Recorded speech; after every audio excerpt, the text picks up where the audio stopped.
আসসালামু আলাইকুম সবাইকে। Welcome back to today's class.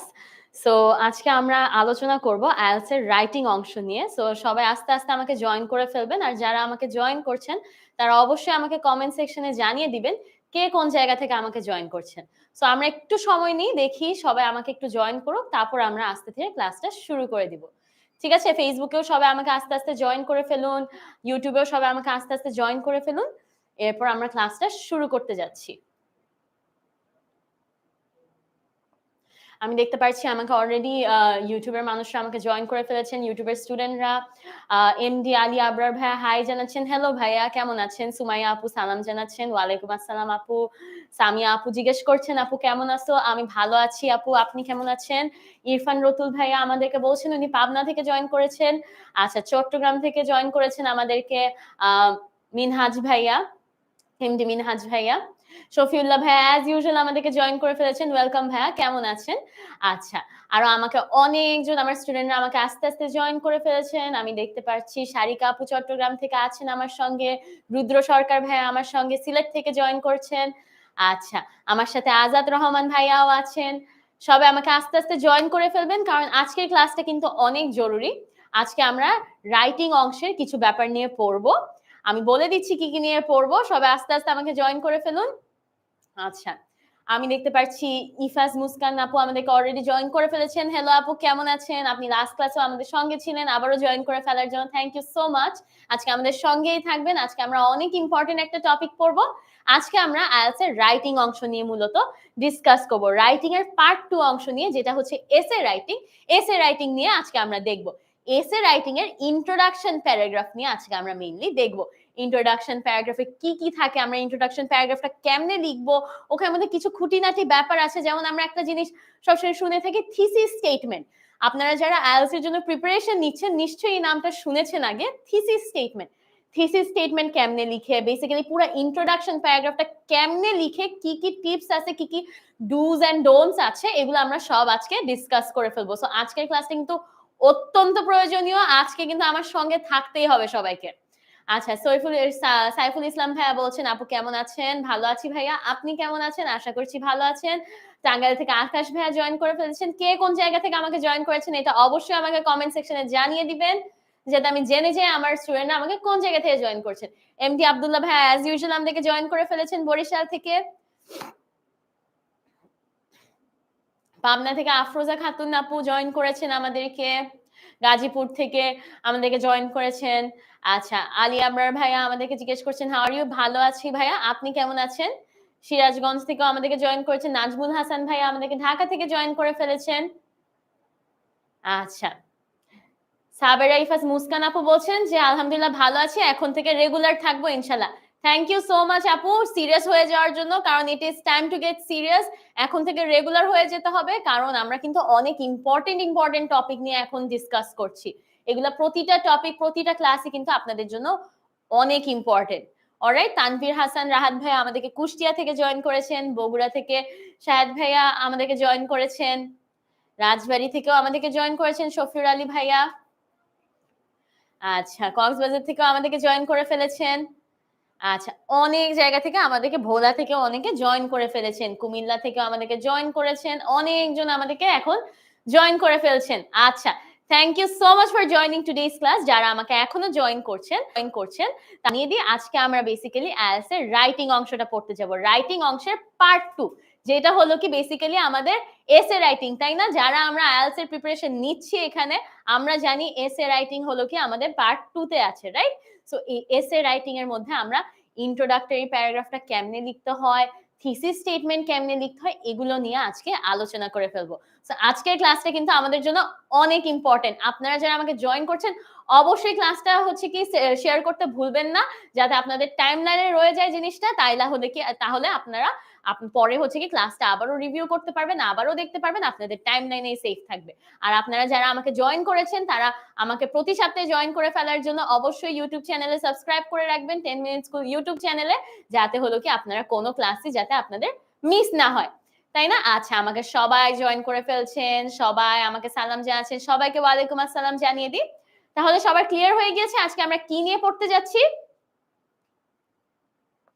সবার তাহলে ক্লিয়ার হয়ে গেল আজকে আমরা কি নিয়ে পড়তে যাচ্ছি। তাহলে উইথাউট ফার্দার অ্যাডু আজকের ক্লাসটা অনেক ইম্পর্টেন্ট। কোনো ডিলি ড্যালি করার সুযোগ নেই আজকে, কোনো লেজি কোনো কিছু করার সুযোগ নেই। আমরা একটু হচ্ছে কি আজকে আমরা অনেক কনসেন্ট্রেশন দিয়ে ক্লাসটা করে ফেলবো।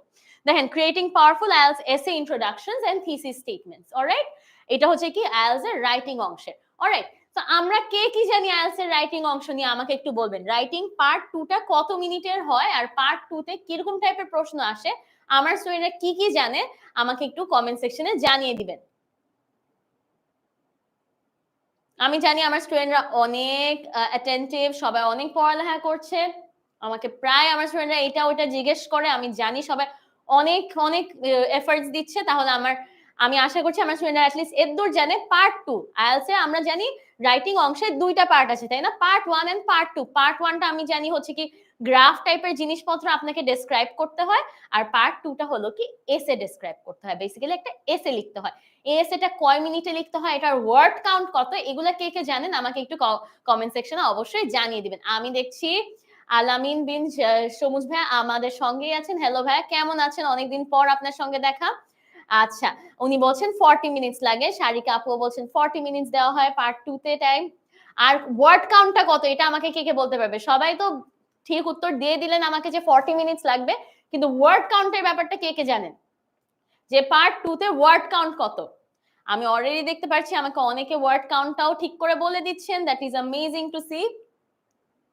আমাকে এখনো আমার অনেক স্টুডেন্টরা জয়েন করছেন। নরসিংদী থেকে গোলাম রাব্বি ভাই আমাদেরকে জয়েন করে ফেলেছেন। হ্যালো ভাইয়া, welcome to today's class. Thank you so much for joining. আমাকে জানিয়ে দিবেন ভাইয়া আপনি আইএলটিএস এর রাইটিং পার্টের পার্ট 2 সম্পর্কে কি কি জানেন।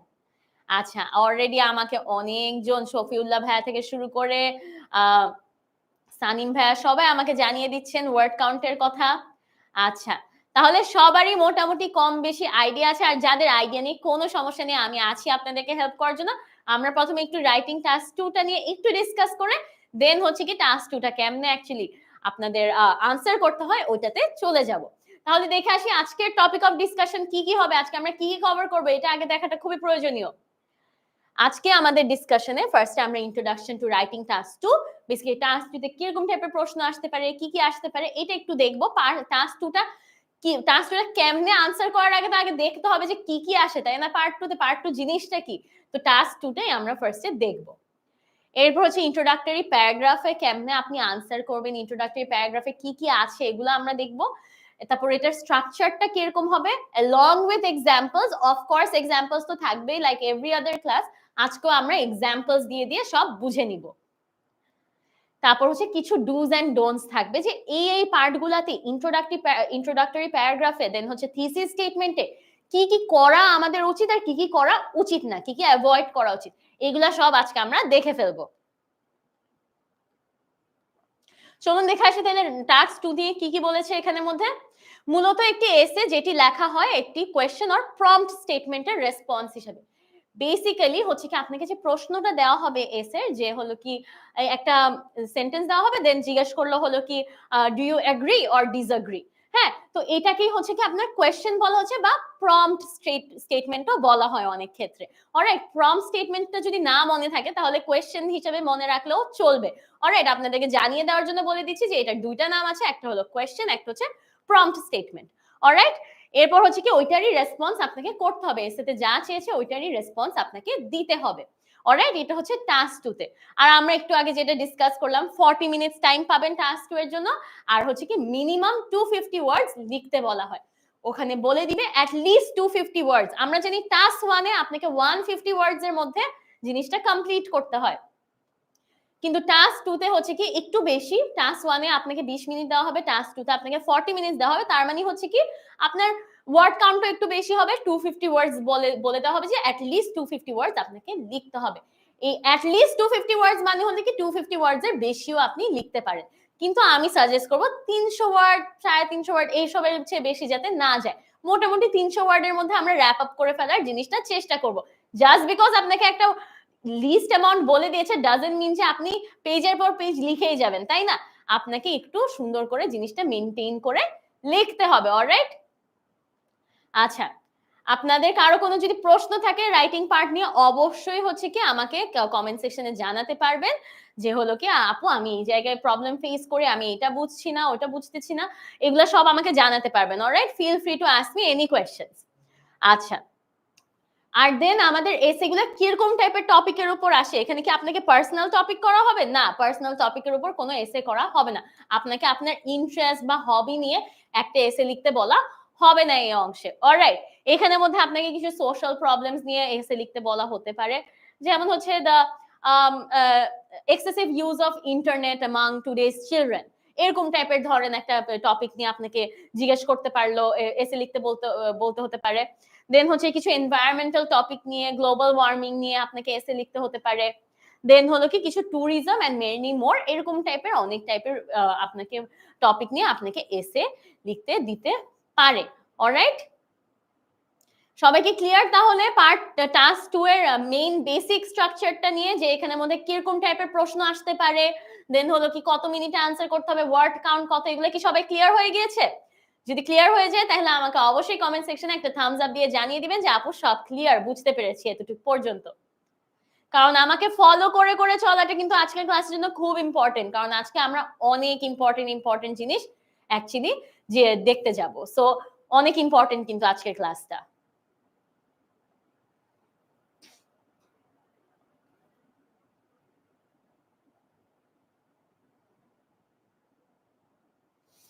আমি দেখতে পাচ্ছি অলরেডি আমাকে সবাই জানিয়ে দিচ্ছেন যে সবাই বুঝতে পেরেছেন।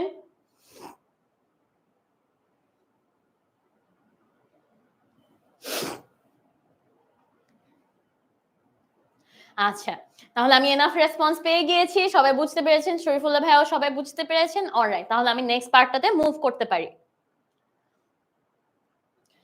কি কি টাইপের প্রশ্ন আসতে পারে এখন আমরা এইটা দেখব। একটা তো আমি বললামই অ্যাগ্রি ডিসঅ্যাগ্রি টাইপের আসতে পারে, একটা হচ্ছে কোয়েশ্চেন দিয়ে দিবে, দেন বলবে আপনি এই জিনিসের সাথে অ্যাগ্রি করেন নাকি ডিসঅ্যাগ্রি করেন। হ্যাঁ, এটা হচ্ছে কি আপনার অ্যাগ্রি ডিসঅ্যাগ্রিতে পড়বে। দেন হচ্ছে একটা প্রবলেম দিয়ে দিবে, ওটার সলিউশন কি হবে, এরকম প্রবলেম সলিউশন টাইপ এসে আসতে পারে। দেন হলো কিছু কিছু ডাবল কোয়েশ্চেন টাইপের এসে আসতে পারে, যে দুইটা কোয়েশ্চেন দিয়ে দিয়েছে, দুইটা কোয়েশ্চেনেরই আনসার দিতে হবে আপনাকে পুরো এসে জুড়ে।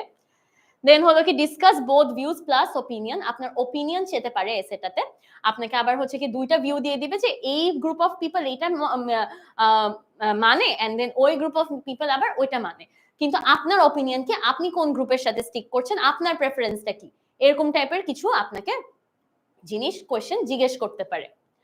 দেন হলো কি কিছু আপনাকে অ্যাডভান্টেজেস অর ডিসঅ্যাডভান্টেজেস জিজ্ঞেস করতে পারে, যে এটার অ্যাডভান্টেজ কি, এটার ডিসঅ্যাডভান্টেজ কি, প্লাস আপনার অপিনিয়নটাও দেন এই টপিকের উপর। সো এরকম টাইপের জিনিসগুলোর উপর আপনার এসে আসতে পারে। ওকে, সো এটা কিন্তু অ্যাবসলিউটলি মনে রাখতে হবে যে এই ধরনের হচ্ছে কি আপনার টপিক আসবে, এই ধরনের প্রশ্ন আসবে আপনার essay writing A, which is task 2।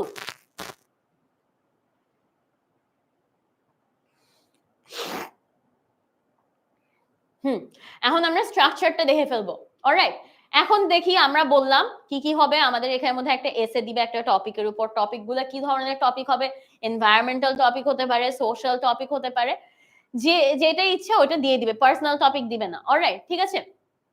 এখন আপনাকে এসে লিখতে দিল, এখানের মধ্যে এগ্রি ডিসঅ্যাগ্রি হতে পারে, অ্যাডভান্টেজেস ডিসঅ্যাডভান্টেজেস হতে পারে, প্রবলেমের সলিউশন বের করো, এরকম টাইপের প্রশ্ন হতে পারে। রাইট, এখন আমরা এসে লিখবো, কিন্তু এখন এসেটা আমাদের একটা স্ট্রাকচার ফলো করে লিখতে হবে।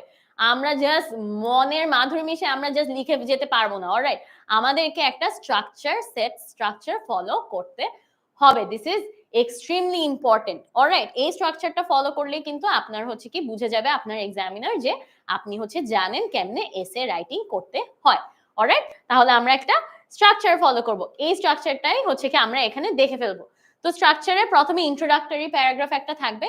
সো প্রথম প্যারাগ্রাফটা হবে আপনার ইন্ট্রোডাকশন, বেসিক্যালি আমরা যেটা হচ্ছে বাংলায় ভূমিকা হিসাবে পড়ে থাকি, একটা ভূমিকার প্যারাগ্রাফ থাকে আমাদের রচনা লেখার সময়। রাইট, সো এভাবেও এখানের মধ্যে ইন্ট্রোডাক্টরি প্যারাগ্রাফ একটা থাকবে। নেক্সট হচ্ছে কি এক থেকে দুইটা বডি প্যারাগ্রাফ থাকবে, নট মোর দেন 2। ঠিক আছে, ম্যাক্সিমাম দুইটা বডি প্যারাগ্রাফ, নাইলে একটা বডি প্যারাগ্রাফ থাকবে, যেখানের মধ্যে ইন্ট্রোডাকশনের পর আপনি মেইন জিনিস নিয়ে আলোচনা করবেন, এসেতে কি বলা হয়েছে, আপনি ডিসঅ্যাগ্রি করলে এখানে ডিসঅ্যাগ্রি কেন করছেন ওইটার আর্গুমেন্ট প্রেজেন্ট করবেন, অ্যাগ্রি করলে কেন অ্যাগ্রি করছেন এটার আর্গুমেন্ট প্রেজেন্ট করবেন। এগুলা হচ্ছে কি আপনার বডি প্যারাগ্রাফে মাঝখানে একটা বা দুইটা প্যারাগ্রাফে থাকবে। নেক্সট হচ্ছে কি একটা কনক্লুশন প্যারাগ্রাফ থাকবে। আমরা জানি টাস্ক 1 এ আপনি চাইলে কনক্লুশন প্যারাগ্রাফটা দিতেও পারেন, নাও দিতে পারেন। ইট অ্যাবসলিউটলি ডিপেন্ডস অন ইউ। কিন্তু টাস্ক 2 তে কিন্তু একটা সুন্দর একটা কনক্লুশন প্যারাগ্রাফ দিতে হবে, যেখানের মধ্যে আপনি যে এতক্ষণ আর্গিউ করলেন, এতগুলো আর্গুমেন্ট প্রেজেন্ট করলেন, এগুলা সুন্দর করে একটা র‍্যাপ আপ করে আপনাকে দিতেই হবে। অলরাইট, সো বেসিক্যালি নেক্সট হচ্ছে কি ইন্ট্রোডাকশন, ফার্স্টে ইন্ট্রোডাক্টরি প্যারাগ্রাফ, এর মাঝখানে বডি প্যারাগ্রাফ যেখানে আপনার হচ্ছে কি মেইন অপিনিয়ন গুলা দিবেন, যা যা চেয়েছে অ্যাকচুয়ালি টাস্কে, ওই টাস্কের ওগুলো আনসার করবেন। নেক্সট হচ্ছে লাস্টে একটা কনক্লুশন দিয়ে সুন্দর করে র‍্যাপ আপ করে জিনিসটা শেষ করবেন। অলরাইট, তাহলে এস এর স্ট্রাকচার কি মানে ক্লিয়ার হয়েছে? তাহলে প্যারাগ্রাফ নাম্বার 1, এখানে প্যারাগ্রাফ 1 অর 2 দুইটা প্যারাগ্রাফ থাকবে বা একটা প্যারাগ্রাফ থাকবে, তারপর লাস্টে আরেকটা প্যারাগ্রাফ। তাহলে 3 থেকে 4টা প্যারাগ্রাফের মধ্যেই কিন্তু আমাদের জিনিসটা কমপ্লিট হয়ে যাবে। এসেটা 40 মিনিটে এই 3 থেকে 4টা প্যারাগ্রাফ আপনাদেরকে লিখতে হবে। আজকে আমরা মূলত এই ইন্ট্রোডাক্টরি প্যারাগ্রাফ নিয়ে আজকে ডিসকাস করব, যে ইন্ট্রোডাক্টরি প্যারাগ্রাফটা আমরা কেমনে আনসার করতে পারি। তাহলে সবার কি এতটুকু পর্যন্ত ক্লিয়ার হয়ে গিয়েছে যে আমাদের এসে রাইটিং এর স্ট্রাকচারটা কেমন হতে হবে, কয়টা প্যারাগ্রাফ আর কিরকম টাইপের প্যারাগ্রাফ আনসার করতে হবে? যদি ক্লিয়ার হয়ে থাকে তাহলে আন্ডারস্টুড লিখে আমাকে কমেন্ট সেকশনে জানিয়ে দিবেন যে আপনারা এতটুকু পর্যন্ত ধরতে পেরেছেন, এতটুকু পর্যন্ত আপনারা বুঝতে পেরেছেন। আচ্ছা, আমি দেখছি রুবিনা রহমান আপু বলছেন যে she just join right now, am I late? আচ্ছা না আপু, you are not late, we are just starting out. এখনো আমরা হচ্ছে মাত্র স্টার্ট করলাম, আমরা এখন ডিসকাস করছি স্ট্রাকচারটা কিরকম হবে আপনার এসে রাইটিং এ। একটু পর আমরা হচ্ছে কি ইন্ট্রোডাক্টরি প্যারাগ্রাফ গুলা কেমনে আনসার করব ওগুলা দেখে নিব। সো আপনি একদম ঠিক টাইমে ধরেছেন, আমাদেরকে ঠিক টাইমে এসেছেন। সো আমাদের সঙ্গেই থাকবেন, তাহলে আপনি পুরো জিনিসটা আজকে বুঝে যাবেন। আমি দেখতে পাচ্ছি জান্নাতুল ফেরদৌসি তানিয়া আপু আজকে আমাদের সঙ্গে আছেন। হ্যালো আপু, কেমন আছেন? আপনার she is one of our regular students. উনিও বলছেন আন্ডারস্টুড। অলরাইট, সবাই আমাকে লিখে দিচ্ছেন যে আন্ডারস্টুড। আচ্ছা, আমি দেখতে পাচ্ছি শিশির ভাই আমাদেরকে বলছেন যে can you write for us as an example. আচ্ছা, can you write an example for us. ভাইয়া সামনে সব এক্সাম্পল আছে, আমরা সব দেখে নিব। অনেক অনেক এক্সাম্পল দিয়ে, অনেক অনেক স্যাম্পল দিয়ে আমি আপনাদেরকে আজকে জিনিসটা কমপ্লিট করে দিব।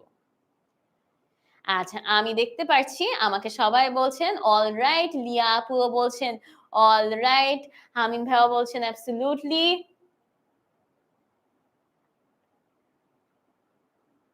মাহির রেজা ভাইও বলছেন অলরাইট। আমাকে আমার ফেসবুক স্টুডেন্টরা একটু কমেন্ট সেকশনে জানিয়ে দিবেন যে আপনারা এতটুকু পর্যন্ত ক্যাচ করতে পেরেছেন, এতটুকু পর্যন্ত আপনাদের ক্লিয়ার হয়ে গিয়েছে। কোনো অংশ যদি ক্লিয়ার না হয়ে থাকে, স্ট্রাকচারের কোনো জিনিস যদি না বুঝে থাকেন বা এর আগের থেকেও যদি কোনো কিছু না বুঝে থাকেন, অবশ্যই আমাকে কমেন্ট সেকশনে জানাবেন যে আপু আমি এই জিনিসটা বুঝিনি। আচ্ছা, আমি দেখতে পাচ্ছি এখনো আমাকে অনেক নতুন স্টুডেন্টরা জয়েন করছেন। যারা আমাকে মাত্র জয়েন করছেন তাদের জন্য বলে দিই, আজকে আমাদের টপিক অফ ডিসকাশন হলো আইএলটিএস এর রাইটিং অংশের task 2, which is basically essay writing. এই এসে রাইটিং এ আমরা হচ্ছে কি কেমনে আমরা এই স্ট্রাকচার ফলো করে কেমনে আনসার করব, বেসিক্যালি ইন্ট্রোডাক্টরি প্যারাগ্রাফটা কেমনে আনসার করব, এটা নিয়ে আজকে আমরা ডিসকাস করব। ইন্ট্রোডাক্টরি প্যারাগ্রাফের মধ্যে ব্যাকগ্রাউন্ড স্টেটমেন্ট থাকে, আরো অনেক কিছু থাকে, থিসিস স্টেটমেন্ট থাকে, এগুলা কি জিনিস, এগুলা কেমনে আনসার করতে হয়, এগুলা সব আজকে আমরা দেখে নিব। সো আজকের ক্লাসটা আপনাদের জন্য অনেক অনেক অনেক ইম্পর্টেন্ট। অলরাইট, সো আপনারা মাত্র জয়েন করে থাকলেও সমস্যা নেই, আমরা হচ্ছে কি মাত্র স্টার্ট করছি, আমরা জাস্ট দেখছি কেমনে আমরা হচ্ছে কি স্ট্রাকচার গুলো ফলো করব।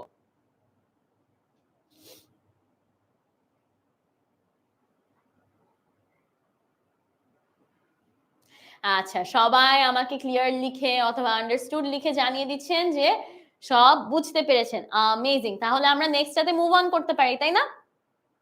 আচ্ছা, এটা ছিল আমাদের স্ট্রাকচার। অলরাইট, এখন আমরা যে জিনিসটা দেখব, আনসার করার আগে আমরা হাতে পেন্সিল বা পেন যেটা দিয়েই লিখেন না কেন আপনি, হ্যাঁ, আপনাকে দুইটাই অপশন দেওয়া হবে, পেন দিয়েও লিখতে পারবেন, পেন্সিল দিয়েও লিখতে পারবেন, you can choose either one. So আপনি যেটা দিয়ে লিখেন না কেন, বিফোর স্টার্টিং আমাদের কি কি করা উচিত ফার্স্টে ওই জিনিসগুলো আমরা দেখে নিব। ফার্স্টে হচ্ছে কি রিড। কি রিড করব? প্রম্পট স্টেটমেন্টটি ভালো করে পড়ুন। প্রম্পট স্টেটমেন্ট আমরা কি বলেছিলাম? প্রম্পট স্টেটমেন্ট হলো কি বেসিক্যালি আপনার এসেতে হচ্ছে কি যে জিনিসটা দেওয়া থাকবে, প্রথম লাইনটা, যে টপিকটা দেওয়া থাকবে, ওই টপিকটাই বা কোয়েশ্চেনটাই হচ্ছে কি আপনার জন্য প্রম্পট স্টেটমেন্ট। অলরাইট, সো এটাই হচ্ছে কি ফার্স্টে ভালো করে পড়তে হবে। ভালো করে বুঝতে হবে প্রম্পট স্টেটমেন্টে আপনার কি কি বলা হয়েছে। অলরাইট,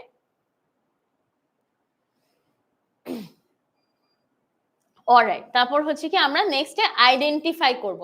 রিড করার পর আইডেন্টিফাই করব। কি আইডেন্টিফাই করব? প্রম্পটে কি চাওয়া হয়েছে তা সঠিকভাবে আইডেন্টিফাই করুন। প্রম্পটে কি আপনাকে এগ্রি ডিসএগ্রি করতে বলা হয়েছে? প্রম্পটে কি আপনাকে একটা প্রবলেমের সলিউশন বের করতে বলা হয়েছে? কি করতে বলা হয়েছে? এই জিনিসটা ফার্স্টে আমরা আইডেন্টিফাই করব। আপনাকে দিল হচ্ছে কি এই তো ইন্টারনেটের ব্যবহারের কারণে আজকালকার চিলড্রেনদের অনেক ক্ষতি হচ্ছে, এরকম টাইপের। এখন আপনি সুন্দর মতো কোয়েশ্চেনটা না পড়ে আপনাকে এখানের মধ্যে আসলে এই লাইনের উপর আপনাকে কি করতে বলা হয়েছে এটা না বুঝে যদি আপনি এসে লিখতে চলে যান তাহলে হবে না। এরপর আপনাকে একটা কোয়েশ্চেন দিয়ে দেওয়া থাকবে যে do you agree or disagree, অথবা যে এই প্রবলেমের সলিউশনটা আপনি কেমনে বের করবেন, কি সলিউশন আছে আপনার কাছে এই প্রবলেমের। সো আপনাকে কি চাওয়া হয়েছে, প্রশ্নে কি চাওয়া হয়েছে ওইটা ফার্স্টে আইডেন্টিফাই করতে হবে প্রম্পট স্টেটমেন্টটা পড়ার পর। এরপর হচ্ছে অ্যানালাইজ এন্ড প্ল্যান। এরপর হচ্ছে কি আমরা বেসিক স্ট্রাকচারের উপর বেস করে এসে প্ল্যান করুন। এটা মানে হলো আপনি হচ্ছে কি after seeing the whole question, after identifying your question and everything, next আমরা প্ল্যান করব হচ্ছে কি আমি এখন ইন্ট্রোডাক্টরি প্যারাগ্রাফ আর হচ্ছে কি কনক্লুশন তো আমাদের থাকবে দুইটা প্যারাগ্রাফ, মাঝখানে কি আমি একটা বডি প্যারাগ্রাফ দিব, দুইটা বডি প্যারাগ্রাফ দিব, ওই স্ট্রাকচার অনুযায়ী আমরা একটা মাথায় প্ল্যান বানিয়ে ফেলবো, একটা স্ট্রাকচার বানিয়ে ফেলবো যে পার্ট বডি প্যারাগ্রাফ 1 এ আমার কি কি আমি কি কি ইনফরমেশন দিচ্ছি, বডি প্যারাগ্রাফ 2 তে কি কি ইনফরমেশন দিচ্ছি, এভাবে করে একটা স্ট্রাকচার আমি করে ফেলবো। এরপর হচ্ছে কি দেখেন টাইম 3 to 4 মিনিটস, মানে হলো কি এই পুরো জিনিসটা করতে আপনার প্রম্পট স্টেটমেন্টটা পড়তে, দেন স্ট্রাকচারটা হচ্ছে কি অ্যারেঞ্জ করতে, প্ল্যান করতে আপনি নিজে থেকে 3 থেকে 4 মিনিট সময় নেবেন। অলরাইট, 3 থেকে 4 মিনিট সময় নিয়ে দেন লেখা শুরু করবেন। ঠান্ডা মাথায় ফার্স্টে টাইম নিয়ে জিনিসটা সুন্দর করে পড়তে হবে, দেন হলো কি আপনার অ্যাকচুয়ালি রাইটিং এ যেতে হবে। So this is all you have to do before starting. So start করার আগে আপনাদেরকে এসব করতে হবে ফার্স্টে। এটা হচ্ছে বিফোর স্টার্টিং।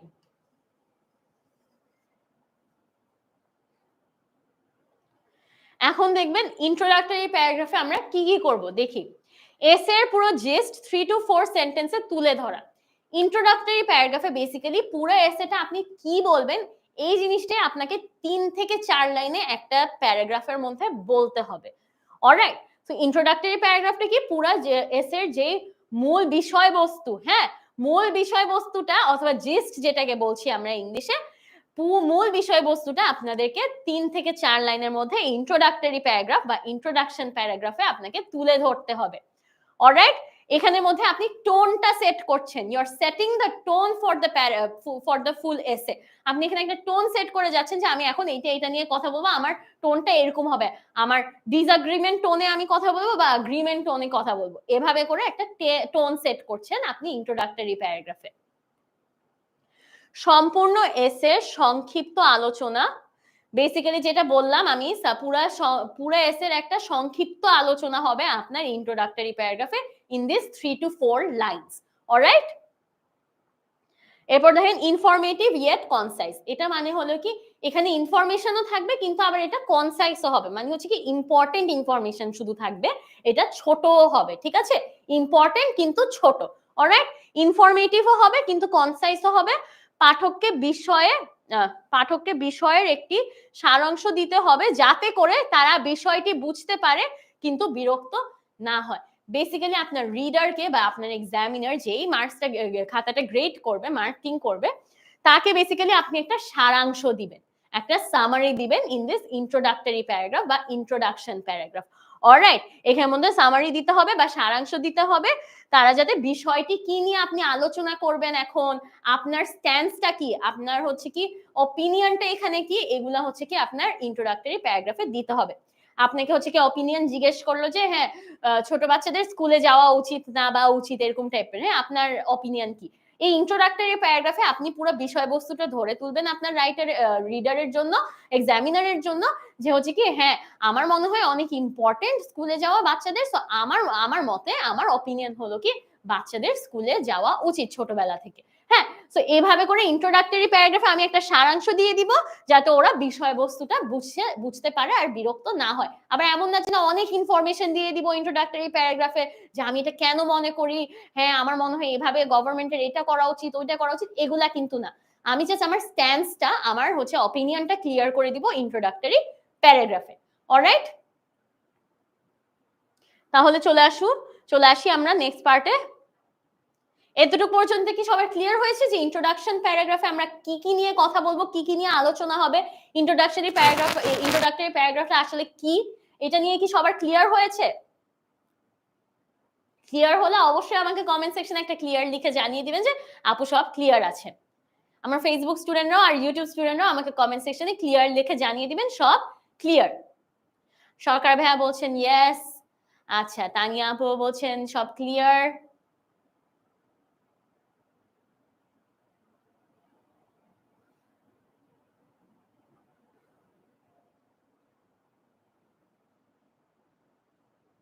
আচ্ছা আমাকে আস্তে আস্তে আমার স্টুডেন্টরা সবাই জানিয়ে দিচ্ছেন যে সব ক্লিয়ার আছে।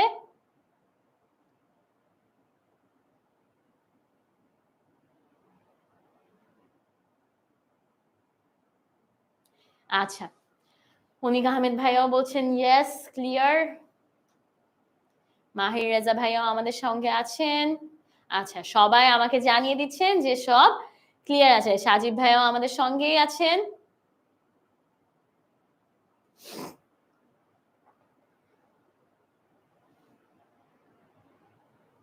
আচ্ছা আচ্ছা রুবিনা রহমান আপু আমাকে প্রশ্ন করেছেন is it important to do paraphrase? Yes আপু ইট ইজ ইম্পর্টেন্ট। আমরা প্যারাফ্রেজের পার্টেও আসছি। ইন্ট্রোডাক্টরি প্যারাগ্রাফে আপনাকে কিছু জিনিস প্যারাফ্রেজ করে লিখতে হবে। অলরাইট, সো আমরা কিন্তু হচ্ছে কি ওগুলোতেও আসতেছি। অলরাইট, ওগুলাতে আমরা আসছি। সো হ্যাভ পেশেন্স, আমরা সবকিছুই ডিসকাস করবো একের পর এক। আমরা সবকিছু আপনাদের জন্য ক্লিয়ার করে দিব। আচ্ছা সবারই ক্লিয়ার হয়ে গেছে। তানিশা আপুও বলছেন সব ক্লিয়ার। তাহলে হচ্ছে কি অ্যামেজিং, তাহলে আমি নেক্সট পার্টে মুভ অন করতে পারি। আচ্ছা আমি দেখছি আলামিন বিন সমুজ ভাইয়া বলছেন যে my exam is on 7th March, everyone please pray for me. আচ্ছা বেস্ট অফ লাক ভাইয়া, ইনশাআল্লাহ ভালো করে এক্সাম দিবেন। আপনাদেরকে তো অনেকদিন ধরেই চিনি, সো হচ্ছে কি আমি জানি ইনশাআল্লাহ ভালো করবেন। সো ইনশাআল্লাহ আমাকে জানাবেন আপনার রেজাল্টটা কি হয়। অলরাইট, ওকে এখন চলে আসি structure of the introductory paragraph. আমি যে ইন্ট্রোডাক্টরি প্যারাগ্রাফে বললাম 3 থেকে 4 লাইন আপনাকে আনসার করতে হবে, হ্যাঁ তো এই 3 থেকে 4 লাইনের কিন্তু নাম আছে, হ্যাঁ এগুলো একটু মনে রাখতে হবে। এই 3 থেকে 4 লাইনে কোন লাইনে কি কি বলতে হবে, কি কি লিখতে হবে, এগুলো একটু মনে রাখতে হবে। এটার স্ট্রাকচারটাই আমরা এখন দেখে নিব। An introductory paragraph has 3 parts. তো এখানের ভিতরেও কিন্তু পার্ট আছে, হ্যাঁ এত হচ্ছে কি টেনশন করার দরকার নেই, ভয় পাওয়ার দরকার নেই, এগুলো বুঝলেই হলো। এগুলো বুঝে গেলে আপনি বুঝতে পারবেন যে কোন পার্টে কিভাবে লিখতে হয়। সো দেখেন প্রথমটাকে বলা হয় ব্যাকগ্রাউন্ড স্টেটমেন্ট। ফার্স্ট লাইনটাকে আপনার ব্যাকগ্রাউন্ড স্টেটমেন্ট বলা হয়। নেক্সট লাইনটাকে রিরাইটিং প্রম্পট বলা হয়, which is basically রুবিনা আপু যেটা বলছিল প্যারাফ্রেজ, এটা হচ্ছে আপনার প্যারাফ্রেজের অংশটা।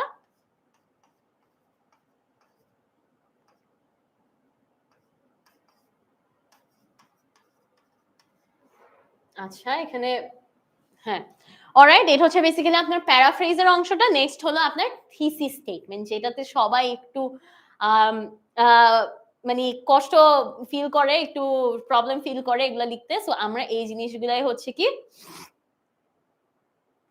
অলরাইট, এই জিনিসগুলো আমরা আজকে দেখে ফেলবো।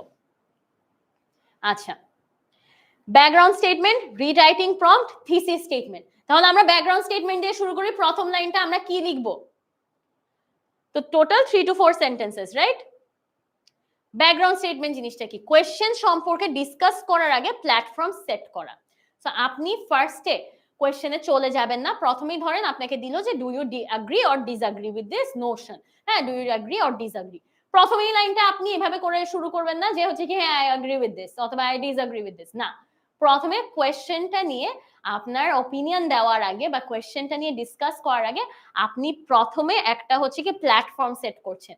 তার মানে হচ্ছে যে টপিক নিয়ে কথা বলা হচ্ছে চিলড্রেনদের স্কুলে যাওয়া, বাচ্চাদের স্কুলে যাওয়া নিয়ে কথা বলা হচ্ছে, প্রথমে এই টপিক নিয়ে একটা জেনারেল কথা লিখতে হবে। প্রথমে এই টপিক নিয়ে একটা জেনারেল একটা স্টেটমেন্ট আপনাকে দিতে হবে। প্রশ্নের কনটেক্সটের সাথে রেলেভেন্ট থাকতে হবে, যেটা বললাম যে প্রশ্নে যে কনটেক্সটটা আছে, যে টপিকটা আছে স্টুডেন্টদের স্কুলে যাওয়া নিয়ে, বাচ্চাদের স্কুলে যাওয়া নিয়ে, এই টপিকের সাথে রেলেভেন্ট একটা কথা লিখতে হবে। এরকম লিখতে পারেন যে হচ্ছে কি হ্যাঁ আজকাল এরকম অনেক দেশে আছে যে হচ্ছে বাচ্চাদেরকে স্কুলে পাঠায় না, এরকম টাইপের যে এই জিনিসটা উঠে যাচ্ছে, সবাইকে হোম স্কুল করা হচ্ছে, এরকম টাইপের প্রথমেই হচ্ছে কি আপনার অপিনিয়ন দেওয়ার আগে টপিকটা নিয়ে একটা লাইন কথা বলাটাকেই হচ্ছে ব্যাকগ্রাউন্ড স্টেটমেন্ট দেওয়া হয়। তার মানে আপনি ব্যাকগ্রাউন্ড নিয়ে একটু কথা বলছেন। পাঠককে মানে হচ্ছে আপনার এক্সামিনারকে আপনার পয়েন্ট অফ ভিউ বুঝাতে হলে এটি অপরিহার্য। মানে হচ্ছে কি এখানে আপনার পয়েন্ট অফ ভিউটা মানে আপনি ঠিক অ্যাগ্রি করছেন নাকি ডিসঅ্যাগ্রি করছেন এটা প্রথমে বলে দিচ্ছেন না, বাট আপনি এটা সম্পর্কে কি জানেন, আপনার পয়েন্ট অফ ভিউটা কি, এই জিনিস নিয়ে আপনি ব্যাকগ্রাউন্ড স্টেটমেন্টে বলে দিচ্ছেন। আমরা এগুলো নিয়ে আরো এক্সাম্পল দেখবো, আমরা আরো অনেক কিছু দেখবো, তখন আরো ক্লিয়ার হয়ে যাবে জিনিসটা আমি এখানে কি বুঝাতে চাচ্ছি। আচ্ছা দেখেন, ব্যালেন্স ইজ কি। তো এই ব্যাকগ্রাউন্ড স্টেটমেন্টটা আপনি যখন লিখবেন, এখন কিন্তু এখানের মধ্যে যেটা বললাম ইন্ট্রোডাক্টরি প্যারাগ্রাফে কখনোই আপনার বেসিক্যালি বেশি করে ইনফরমেশন দেওয়া যাবে না। হ্যাঁ, ইনফরমেটিভ হতে হবে, কিন্তু এমন না যে না আপনি অনেক ইনফরমেশন দিয়ে যাবেন, না, একটু প্রেসাইজ রাখতে হবে, একটু কনসাইজ রাখতে হবে, একটু ছোট রাখতে হবে। হ্যাঁ, সো বেসিক্যালি দেখেন এখানের মধ্যে ব্যালেন্স করতে হবে। ব্যালেন্স ইজ কি, এটা মানে কি ইনফরমেটিভ ইয়েট কনসাইজ, যেটা আগেই বললাম। পাঠককে বিষয়ের একটি সারাংশ দিতে হবে যাতে করে তারা বিষয়টি বুঝতে পারে কিন্তু বিরক্ত না হয়, যেটা আগেই বলেছি। যেমন ভুল উদাহরণ একটা দেখি, এটা হচ্ছে একটা ভুল উদাহরণ, দেন হচ্ছে কি আমরা একটা ব্যাকগ্রাউন্ড স্টেটমেন্টের কারেক্ট উদাহরণও দেখবো। অলরাইট, দেখেন, Facebook, Twitter, and Instagram have reshaped communication, introducing likes, shares, and stories, influencing both information sharing and social interactions. এখানে অনেক কথা বললো না? ফেসবুক, টুইটার, ইনস্টাগ্রাম হচ্ছে কি আমাদের কমিউনিকেশনকে এখন অনেক রিশেপ করেছে through the use of like button, share button, story button. তো ইনফ্লুয়েন্স করে আমাদের ইয়ারিংকে, এটা ইনফ্লুয়েন্স করে, এন্ড সোশ্যাল ইন্টারঅ্যাকশনকেও ইনফ্লুয়েন্স করে। অনেক কথা না? So this does not look balanced. এখন আমরা দেখবো ব্যালেন্সটা, এই সেম জিনিস, সেম ইনফরমেশন আমরা ব্যালেন্সড ওয়েতে কেমনে লিখতে পারি, এই জিনিসটাই দেখবো। এখানের মধ্যে কিন্তু আপনার কোয়েশ্চেনটা বা প্রম্পট স্টেটমেন্ট, যেটা আমরা একটু আগে শিখেছি, প্রম্পট স্টেটমেন্টটা কিন্তু তার মানে সোশ্যাল মিডিয়া রিলেটেড ছিল। সোশ্যাল মিডিয়া কেমনে আমাদের এখন সোশ্যাল ইন্টারঅ্যাকশনকে ইনফ্লুয়েন্স করে, হ্যাঁ, এরকম টাইপের নিশ্চয়ই একটা প্রম্পট স্টেটমেন্ট ছিল। সো আমরা হচ্ছে কি এখানে কি অ্যাগ্রি করেছে, ডিসঅ্যাগ্রি করেছে, কোনো অপিনিয়ন দিয়েছে না। অপিনিয়ন দেওয়ার আগে ফার্স্টে যে টপিকটা নিয়ে আমরা কথা বলবো, ওই টপিক নিয়ে ফার্স্টে সে একটা নিজের পয়েন্ট অফ ভিউ দিয়ে দিল, একটা কথা জেনারেল একটা ব্যাকগ্রাউন্ড স্টেটমেন্ট দিয়ে দিল, ঠিক আছে। কিন্তু ব্যাকগ্রাউন্ড স্টেটমেন্টটা ব্যালেন্সড হয়নি, অনেক বেশি ডিটেইলড হয়েছে, এখানে অনেক ডিটেইলস আছে, like, share, story, Facebook, Twitter, Instagram. তো এটাকে আমরা একটু ব্যালেন্স করে নিয়ে আসবো। দেখেন, ব্যালেন্সড একটা ব্যাকগ্রাউন্ড স্টেটমেন্টের example. Social media has transformed communication, shifting from traditional forms to instant digital interactions, affecting how we share information and engage socially. This sounds better, right? This is more balanced, right? কেন balance? কারণ এখানে আমরা social media বলেছি, instead of saying Facebook, Twitter, Instagram, আমরা সুন্দর করে precise ভাবে নিয়ে এসেছি যে সোশ্যাল মিডিয়া আমাদের কমিউনিকেশনকে রিশেপ করেছে by the use of like, share, story না বলে, আমরা এখানে কি দেখলাম, এখানের মধ্যে লাইক, শেয়ার, স্টোরি না বলে আমরা ডিজিটাল ইন্টারঅ্যাকশন বললাম জিনিসটাকে, তাই না? সো আমরা বেশি ডিটেইলসে না গিয়ে জিনিসটাকে সুন্দর করে আমরা ছোট করে নিয়ে আসতে পেরেছি, রাইট? সো এভাবে করে সুন্দর করে আপনাকে জিনিসটা গুছিয়ে নিতে হবে, ব্যালেন্স করে নিতে হবে, যাতে জিনিসটা বেশি ডিটেইলস না লাগে, লেংদি না লাগে, জিনিসটা ছোট এবং প্রেসাইজ লাগে, কিন্তু আবার ইনফরমেটিভও হয় জিনিসটা। অলরাইট, এভাবে করে আপনারা ব্যাকগ্রাউন্ড স্টেটমেন্ট জিনিসটা লিখে ফেলবেন। প্রথমে যে টপিকটা দিয়েছে ওই টপিক নিয়ে একটা কথা লিখে ফেলবেন। অলরাইট, সো সবাইকে এতটুকু পর্যন্ত ক্লিয়ার হয়েছে ব্যাকগ্রাউন্ড স্টেটমেন্ট জিনিসটা কি?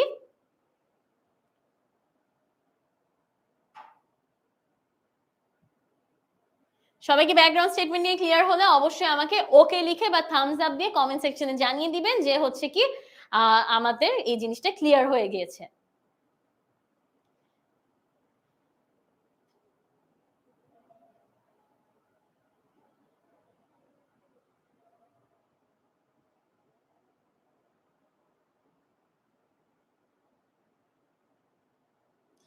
সবাই আমাকে ওকে লিখে জানিয়ে দিচ্ছেন যে সব ক্লিয়ার। সারা হাসান আপু, আরফান আপু সবাই আমাকে জানিয়ে দিচ্ছেন যে সব ক্লিয়ার।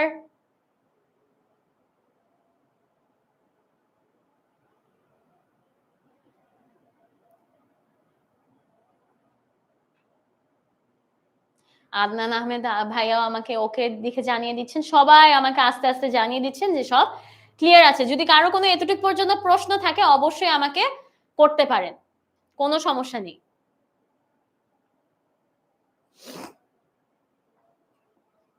এই জিনিস নিয়ে আসলে স্ট্রাগল করাটা খুবই খুবই ন্যাচারাল। আমি দেখতে পাচ্ছি আমাকে অনেকে কমেন্ট সেকশনে বলছেন যে আপু এগুলো অনেক কঠিন লাগে, টাস্ক 2 টা অনেক কঠিন লাগে, বুঝি না কেমনে আনসার করব, মার্কস বেশি উঠে না, এই সেই। আপু এই জিনিসটার কারণে আপনাদেরকে এত ব্রেকডাউন করে পড়ানো, ঠিক আছে? আপনাদেরকে এত ব্রেকডাউন করে কেন পড়াচ্ছি? আমি চাইলে এসে বলে চলে যেতে পারতাম যে ইন্ট্রোডাকশন প্যারাগ্রাফে একটু হচ্ছে কি ইন্ট্রোডাকশন দিয়ে দিবেন, আপনার অপিনিয়নটা দিয়ে দিবেন, দেন চলে যাবেন। এভাবে করে ৩-৪ লাইন লিখে চলে যাবেন। না, কিন্তু আমি এখানে এসে আপনাকে ৩-৪ লাইনের মধ্যে প্রতিটা লাইনকে কি কি বলা হয়, প্রতিটা লাইনে আপনি কি কি লিখবেন, ব্যাকগ্রাউন্ড স্টেটমেন্ট জিনিসটা কি, রিরাইটিং প্রম্পট জিনিসটা কি, থিসিস স্টেটমেন্ট জিনিসটা কি, এগুলা সব আমি আপনাদেরকে ডিটেইলসে বলছি। কেন বলছি? যাতে আপনাদের একদম ক্লিয়ার হয়ে যায়, আপনাদের কোনো কনফিউশন না লাগে যে আমি এখানে ৩-৪ লাইন কি লিখবো বসে বসে, আমি তো বুঝতেই পারছি না, ইন্ট্রোডাকশনে তো বেশি কিছু লেখার নেই। অনেকে হচ্ছে কি রিরাইটিং প্রম্পটটা লিখে চলে যায় আর অপিনিয়নটা দিয়ে চলে যায়, হ্যাঁ? তো ২ লাইন লিখে একটা ইন্ট্রোডাকশন প্যারাগ্রাফ দিয়ে চলে যায়। বাট আমরা এই জিনিসটা করব না। আমরা হচ্ছে প্যারাফ্রেজ জিনিসটা তো শিখবোই and everything. That is very good যে আপনি প্যারাফ্রেজ করে লিখতে পারেন প্রম্পটটা। বাট আমরা আরো ডিটেইলসে দেখব কেমনে আরো জিনিসটা ইমপ্রুভ করা যায়। আরো ব্যান্ড স্কোর কেমনে পাওয়া যায়। আরো ব্যান্ড স্কোর পাওয়ার জন্য তো আরো ভিতরে টিপস এন্ড ট্রিক্স আছে। কমপ্লেক্স সেন্টেন্স ইউজ করা, কম্পাউন্ড সেন্টেন্স ইউজ করা, সুন্দর সুন্দর ভোকাবুলারি ইউজ করা। That is a different case, that is a different thing. ওটা নিয়ে আমরা পরে ডিসকাস করে ফেলবো। কিন্তু আজকে বেসিক্যালি আমরা ইন্ট্রোডাকশন প্যারাগ্রাফ জিনিসটা কেমনে ডিটেইলসে ব্রেকডাউন কি কি আছে ভিতরে, কেমনে প্রতিটা লাইন সুন্দর করে আনসার করব, কোন জিনিসে আমাদের কি কি করতে হবে না করতে হবে, এই জিনিসগুলো আমরা বেসিক্যালি আজকে ডিটেইলসে পড়ে ফেলবো। অলরাইট, সো আমার সঙ্গেই থাকবেন, এটা কিন্তু আপনাদের জন্য অনেক ইম্পর্টেন্ট। আচ্ছা, আমি দেখছি আপু আমাকে কোয়েশ্চেন করছেন থিসিস স্টেটমেন্ট জিনিসটা কি। আপু ওগুলাই আজকে আমরা বেসিক্যালি পড়বো। সামনেই আছে, প্রথমে প্রথম লাইন দিয়ে শুরু করেছি which is called background statement. এরপর আরো একটা লাইন আছে ওইটা নিয়ে পড়বো। এরপর আরো একটা পার্ট আছে যেটা পার্টিকুলার স্টেটমেন্ট বলা হয়, ওইটা নিয়েও আজকে আমরা পড়ে ফেলবো। অলরাইট, আমার সাথেই থাকবেন তাহলে।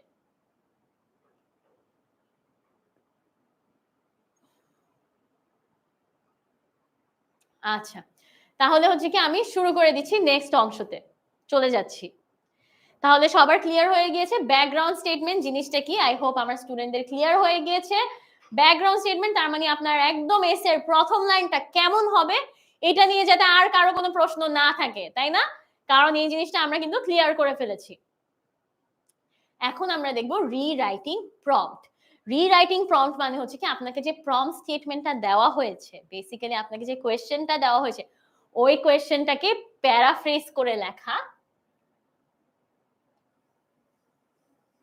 ওই কোয়েশ্চেনটাকে প্যারাফ্রেজ করে লেখাটাকেই বলা হচ্ছে রিরাইটিং প্রম্পট। ওকে, নাথিং এলস। প্যারাফ্রেজ মানে কি? আমরা জানি প্যারাফ্রেজ মিনিং হলো একটা জিনিসের একটা লাইনের মিনিং চেঞ্জ না করে আপনার মিনিংটা সেম রেখে কিন্তু লাইনের স্ট্রাকচার ভোকাবুলারি চেঞ্জ করে সিনোনিম ওয়ার্ড ইউজ করে লাইনটা আবারও লেখা, এটাকেই বলা হচ্ছে প্যারাফ্রেজ করা। হ্যাঁ, সো এই প্যারাফ্রেজ জিনিসটাই আমরা বেসিক্যালি নেক্সট লাইনে করব। আপনাকে যে জিনিসটা স্টেটমেন্টটা দেওয়া হয়েছে প্রম্পট স্টেটমেন্টটা, ধরেন আপনাকে প্রম্পট স্টেটমেন্টটা দেওয়া হয়েছে কোয়েশ্চেনে যে হোয়াট ইজ মানে হচ্ছে কি আজকাল স্টুডেন্টরা বাসায় অনেক হোম স্কুল হচ্ছে, মানে বাসায় পড়ালেখা করছে, স্কুলে যাচ্ছে না, এরকম টাইপের একটা জিনিস নিয়ে কথা বলা হলো। হ্যাঁ, তো এই জিনিসটাকে আপনারা আবারও প্যারাফ্রেজ করে লিখবেন, প্যারাফ্রেজ করে সুন্দর করে সিনোনিম ওয়ার্ড ইউজ করবেন, স্ট্রাকচারটা একটু চেঞ্জ করবেন, তাই না, কিন্তু মিনিংটা সেম রাখবেন। এভাবে করে প্যারাফ্রেজ করে আপনারা প্রম্পট স্টেটমেন্টটা লিখতে হবে। এই জিনিসটাও আমরা সামনে দেখে নিব কেমনে করতে হয়, এক্সাম্পল সহ আমরা দেখে দিব। অলরাইট, কারণ প্রম্পট স্টেটমেন্টটা খুব ইজি, একটা এক্সাম্পল দেখলেই হয়ে যাবে। সামনে আমরা আমার সঙ্গেই থাকবেন, আমরা ক্লাসের লাস্টের দিকে এটারও স্যাম্পল একটা দেখে নিব। এখন আমরা নেক্সটটাতে আচ্ছা মেইনটেইনিং রেলেভেন্সি। অফকোর্স যেই জিনিস নিয়ে টপিক নিয়ে লিখতে বলেছে ওই টপিক নিয়ে লিখতে হবে, প্যারাফ্রেজ করতে হবে, রেলেভেন্স তো থাকতেই হবে, এটা তো আর বলতে হচ্ছে না, তাই না? সো এগুলা মাথায় রাখবেন। অলরাইট, আচ্ছা, তারপর আমরা নেক্সটটাতে চলে যাই। এখন যে question of the day, thesis statement কি আপু, থিসিস স্টেটমেন্ট কি? মানে এটা আমি শুনতে সবাই এত ভয় পায় থিসিস স্টেটমেন্ট জিনিসটাকে, অথচ এটা কিছুই না। থিসিস স্টেটমেন্ট এটাই হলো যেখানে আপনি অপিনিয়নটা দিচ্ছেন, মেইন জিনিস আপনি এখন কি বলতে যাবেন এই জিনিসটা হচ্ছে thesis statement, nothing else, nothing to worry about at all. দেখেন single sentence introduction of main body paragraph, এই তো মেইন বডি প্যারাগ্রাফে আপনি এখন এগ্রি করবেন অথবা ডিসএগ্রি করবেন। হ্যাঁ, তো এই মেইন বডি প্যারাগ্রাফে জিনিসটাকে আপনি একটা সেন্টেন্সে বলা, এখন আপনি যা বলতে যাবেন ওই পুরো জিনিসটাকে একটা সেন্টেন্সে বলা, এটাই হচ্ছে কি আপনার থিসিস স্টেটমেন্ট। অলরাইট, সো দেখেন মানে হচ্ছে কি এখন আপনি একটা থিসিস লিখবেন, ওই থিসিস কি নিয়ে লিখবেন ওইটাই হচ্ছে বলা, এটাকেই হচ্ছে কি এখন আপনার থিসিস স্টেটমেন্ট বলা হয়।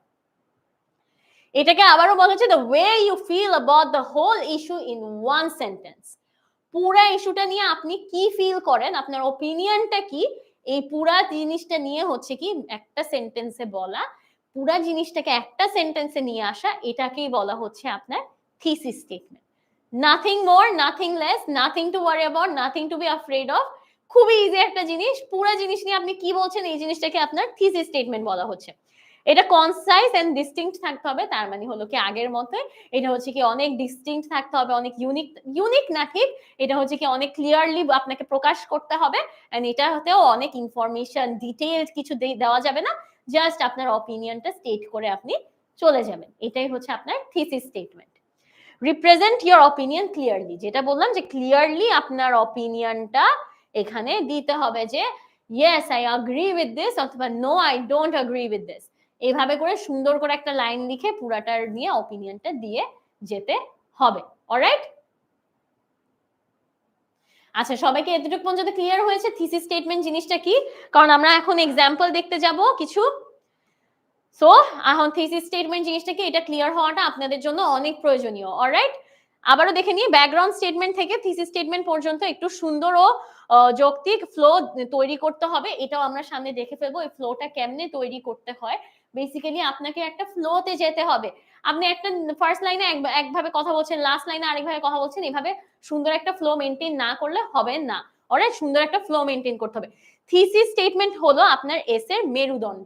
অলরাইট, এটা মানে হলো হ্যাঁ এটা হচ্ছে কি আপনার এসের মেরুদণ্ড, কাজ হচ্ছে কি এটাই আপনার ব্যাকবোন এসে, কারণ এখানে আপনার অপিনিয়নটা আপনি স্টেট করেছেন, পুরা জিনিসটার একটা সুন্দর একটা কনক্লুশন বা হচ্ছে ইন্ট্রোডাকশন হোয়াট এভার, ওই জিনিসটা আপনি ওয়ান লাইনে দিয়ে দিয়েছেন। So this is very important, thesis স্টেটমেন্টটা সবচেয়ে ইম্পর্টেন্ট, থিসিস স্টেটমেন্ট ছাড়া কিন্তু ইন্ট্রোডাকশন প্যারাগ্রাফটা অনেক খালি খালি লাগবে। হ্যাঁ, আপনার অনেক মার্কস কাটা যাবে যদি আপনি অপিনিয়নই না দেন। হ্যাঁ, সো জিনিসটা কিন্তু খুবই ইম্পর্টেন্ট, মাথায় রাখতে হবে। স্ট্রং থিসিসের বৈশিষ্ট্য কি কি? স্ট্রং থিসিসের বৈশিষ্ট্য হচ্ছে ইটস ভেরি ক্লিয়ার, আপনার অপিনিয়নটা ক্লিয়ারলি স্টেট করে দিবেন, এরকম মানে হচ্ছে কি ইনডিসাইসিভ থাকা যাবে না আপনার অপিনিয়ন নিয়ে, যে আই ডোন্ট রিয়েলি নো এখানে কি হবে, আই ডোন্ট রিয়েলি নো এই টপিক নিয়ে এসে নিয়ে কি বলবো, এরকম টাইপের একটা ভাব নেওয়া যাবে না। খুব ক্লিয়ারলি বলতে হবে যে না আমি এগ্রি করি, না আমি ডিসএগ্রি করি, এভাবে করে সুন্দর করে ক্লিয়ারলি স্টেট করতে হবে। ভেরি ক্লিয়ার, কনসাইজ মানে টু ইনফরমেটিভ হতে পারবে না, খুব concise and to the point, specific মানে টু দ্য পয়েন্ট হতে হবে। হ্যাঁ, you can bit around the Bush, এটা নিয়ে 100 রকমের কথা বলতে হবে না, খুব কনসাইজ টু দ্য পয়েন্ট হতে হবে এন্ড আর্গুয়েবল হতে হবে, মানে এরপরে যে আপনি আর্গিউ প্রেজেন্ট করবেন ওরকম টাইপের একটা লাইন হতে হবে। এটা নিয়েও আমরা সামনে আরো ডিটেলসে পড়বো একটু পরে, তো আমার সঙ্গেই থাকবেন। সবাইকে তাহলে ক্লিয়ার হয়ে গেছে? আমি দেখতে পাচ্ছি সবাই ইয়েস ম্যাম লিখে বলে দিচ্ছেন যে সবার ক্লিয়ার হয়েছে। আচ্ছা, তাহলে আমি নেক্সটটাতে আমি নেক্সট পার্টে মুভ অন করতে পারি। চলুন তাহলে thesis statement commonly starts with in this essay I will, আমি এখানের মধ্যে প্রবলেমের সলিউশন দেব, এরকম টাইপের কথাবার্তা। The following essay will discuss, এই এসেটা ডিসকাস করবে এই দিস এন্ড দ্যাট। অলরাইট, অথবা in my contention I will মানে হচ্ছে কি আমার অপিনিয়নে আমি এটা করব। Avoid this, alright, avoid this if you want to score better, because this is something সবাই হচ্ছে কি একদম টু দ্য পয়েন্ট ফলো করে যায়, একদম রুলস এর মতো এই লাইনগুলো মুখস্থ করে দিয়ে যায়, সো এগুলো একটু অ্যাভয়েড করাটাই better. Diversify or thesis statement based on the question, so কোয়েশ্চেনের উপর বেস করে সুন্দর করে থিসিস স্টেটমেন্টের স্টার্টিংটা দিবেন, এটাও আমরা সামনে দেখে ফেলছি কেমনে জিনিসটা অ্যাকচুয়ালি করা যায়। এগুলো একটু দিতে পারেন, স্কোর ভালো আসবে, মানে স্কোর মানে আসবে, কিন্তু আপনি যদি অ্যাকচুয়ালি ভালো ব্যান্ড স্কোর করতে চান তাহলে হচ্ছে সবার মতো তো হলে হবে না, একটু ইউনিক হতে হবে না? তো এই জিনিসগুলো আমরা সামনে দেখে আসব। দিস ইজ ইয়োর প্রম্পট, তার মানে হচ্ছে দ্য প্রম্পট স্টেটমেন্ট মানে কোয়েশ্চেন, যেটা আপনাকে কোয়েশ্চেন দেওয়া হবে। সো দেখে আসি। Computers are being used more and more in education. Some people say this is a positive trend, while others argue that it leads to negative consequences. হ্যাঁ, তাহলে এখানে কি দিল, দুইটা পক্ষের অপিনিয়নই এখানে দিয়ে দিল, তাই না? এখানে মধ্যে কিছু মানুষ বলে হচ্ছে কি এটা খুব ভালো কম্পিউটার এডুকেশনে ইউজ করা, আবার অনেক মানুষ বলে কি না এটা খুব নেগেটিভ সাইডস আছে। ডিসকাস বোথ সাইডস, তো দুইটা সাইডে আপনাকে ডিসকাস করতে হবে of this argument and then give your opinion. এরপর আপনার নিজের ওন অপিনিয়নও এখানে দিতে হবে। তাহলে প্রম্পট স্টেটমেন্টটা সবার ক্লিয়ার? প্রম্পট স্টেটমেন্টে কি চেয়েছে? ফার্স্টে প্রম্পট স্টেটমেন্টটা পড়তে হবে, এটা পড়তে হবে, দেন এটা আইডেন্টিফাই করতে হবে যে আমাকে নিজের অপিনিয়ন দিতে হবে, আবার বোথ সাইডও ডিসকাস করতে হবে। হ্যাঁ, read, then identify, then analyse and plan. আমরা শুরুর দিকে পড়লাম না, প্রথমে রিড করলাম, আইডেন্টিফাই করলাম আমাকে কি নিয়ে লিখতে হবে, দেন হচ্ছে কি আমরা এখন স্ট্রাকচারটা প্ল্যান করব যে কি কি লিখবো এখন এটা নিয়ে। আমরা এখন এই জিনিসের থিসিস স্টেটমেন্টটা প্রিপেয়ার করব। Alright,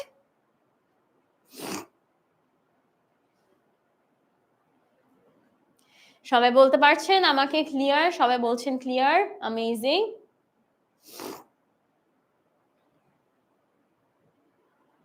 alright, thesis statement. Some argue that schools and universities are increasing হবে এখানের মধ্যে, are increasing the use some argue that schools and universities increasing the use of computers is beneficial. All right, while others oppose this view. জিনিসটা ওরা এখানে কি লিখলো, খুব সুন্দর করে লিখলো যে অনেকে এটা মনে করে আবার অনেকে ওইটা মনে করে। হ্যাঁ, অনেকে আর্গিউ করে যে এটা ভালো, অনেকে আর্গিউ করে যে এটা খারাপ। হ্যাঁ, this essay agrees that the growing use of technology by educators is a positive development. কি সুন্দর করে লিখে দিল, দিস essay মানে এই essay agree করে যে হচ্ছে কি টেকনোলজির ইউজটা হচ্ছে আসলে পজিটিভ। তাইলে সুন্দর করে থিসিস স্টেটমেন্টে তার অপিনিয়নটা দিয়ে দিল না লাস্টে? তো এই জিনিসটাই হচ্ছে আপনার থিসিস স্টেটমেন্ট।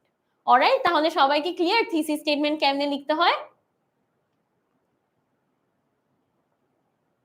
ক্লিয়ার হলে আপনারা অবশ্যই আমাকে কমেন্ট সেকশনে জানাবেন যে সবকিছু ক্লিয়ার আছে। আমার ইউটিউব স্টুডেন্টরা অলরেডি আমাকে ক্লিয়ার লিখে জানিয়ে দিচ্ছেন যে সব ক্লিয়ার।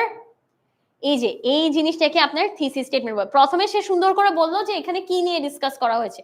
এখানে হচ্ছে কি কিছু মানুষ এটা বিশ্বাস করে, কিছু মানুষের অপিনিয়ন এটা, কিন্তু আমার অপিনিয়ন হচ্ছে কি এটা আসলে পজিটিভ, টেকনোলজির ইউজটা আসলে পজিটিভ। ইউনিভার্সিটি স্কুল কলেজে টেকনোলজি যে অনেক বেশি ব্যবহার করা হচ্ছে এটা আসলে একটা পজিটিভ একটা জিনিস। এভাবে করে আমি সুন্দর মতো আমার অপিনিয়নটা লাস্টে দিয়ে দিলাম। এটাকে বলা হচ্ছে আপনার থিসিস স্টেটমেন্ট। সবাই আমাকে ইয়েস লিখে জানিয়ে দিচ্ছেন যে সব ক্লিয়ার, তাহলে আমি নেক্সটটাতে যেতে পারি। আচ্ছা, এখন আমরা কিছু জিনিসের প্রম্পট দেখবো, মানে কোয়েশ্চেন দেখবো, আর ওগুলার আনসারসও দেখে ফেলবো। সো আমার সঙ্গেই থাকবেন, very important. Crime is increasing in some countries. Having more police officer is the best way to reduce crimes. ওকে, বলছে যে ক্রাইম বাড়ছে অনেক দেশে, আর অনেক বেশি পুলিশ অফিসার, যত বেশি পুলিশ অফিসার তত ক্রাইমটা কন্ট্রোলে থাকবে। To what extent do you agree or disagree? তার মানে হচ্ছে আপনাকে জিজ্ঞেস করা হলো আপনি কি এটার সাথে এগ্রি করেন নাকি ডিসএগ্রি করেন। আপনি কি এগ্রি করেন যে পুলিশের সংখ্যা বাড়ালে, পুলিশ অফিসের সংখ্যা বাড়ালে আমাদের ক্রাইম রেট কমে যাবে, এরকম কি কোনো ব্যাপার আছে, কথা আছে? আপনার অপিনিয়নে কি মনে হয়? তো এই জিনিসটা এখন আমরা দেখে নিব। এই কোয়েশ্চেনের একটা স্ট্যান্ডার্ড ইন্ট্রোডাকশন আমরা এখানে দেখে নিচ্ছি। দেখেন, crime rates are rising in several countries, sparking discussions on the best methods to address this issue. মানে হচ্ছে যার কারণে অনেক ডিসকাশন চলছে কেমনে হচ্ছে এই ইস্যুগুলা অ্যাড্রেস করা যায়। Some argue that increasing the number of police officers is the most effective way to reduce crime. So অনেকে এটা আর্গিউ করে। Although increasing law enforcers is one way to address rising crime, I believe there are alternative approaches that may be more effective in reducing crime rates. তাহলে সুন্দর করে লাস্টে আপনার এটাও দিয়ে দিল না, অপিনিয়নটাও দিয়ে দিল না, ক্রাইম নিয়ে অনেক কথা বললো যে অনেকে এটা বিশ্বাস করে, কিন্তু আমার মতে হচ্ছে কি শুধু পুলিশ অফিসার বাড়ালে হবে না, আরো কিছু ওয়েজ আছে আপনি কেমনে ক্রাইম রেট কমাতে পারেন। This is a standard introductory paragraph. Alright, this is a very standard introductory paragraph. এখন আমরা দেখব কোনটা কি। আমরা যে এতক্ষণ ব্যাকগ্রাউন্ড স্টেটমেন্ট পড়লাম, প্রম্পট স্টেটমেন্ট পড়লাম, সরি রিটেন প্রম্পটটা পড়লাম, দেন যেটা প্যারাফ্রেজড প্রম্পটটা, এরপর হচ্ছে কি আমরা থিসিস স্টেটমেন্ট পড়লাম। এখানে কোন লাইন কোনটা আসলে আমরা এখন দেখে নিব। তাহলে প্রথমে দেখি, crime rates are rising in several countries, sparking discussions on the best methods to address this issue. এটা হচ্ছে ব্যাকগ্রাউন্ড স্টেটমেন্ট। ব্যাকগ্রাউন্ড স্টেটমেন্টে আমি কি বলছিলাম, এখানের মধ্যে আপনার এসেতে কি বলা হয়েছে ওগুলো আসবে না, জাস্ট এসের টপিক নিয়ে একটা লাইন বলবেন যে হচ্ছে কি হ্যাঁ আজকাল দেশে অনেক দেশে ক্রাইম রেট বাড়ছে, এই জিনিসটাই প্রথম লাইনে বললো, ক্রাইম নিয়ে কথা একটা বললো, এটাই হচ্ছে আপনার ব্যাকগ্রাউন্ড স্টেটমেন্ট।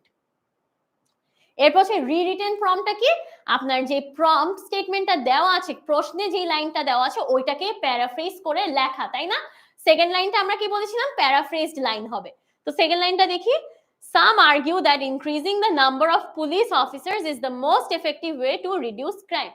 ওখানে যেটা বললো ওখানের মধ্যে আপনার সেম লাইনটাই হচ্ছে কি এখানে প্যারাফ্রেজ করে দিল।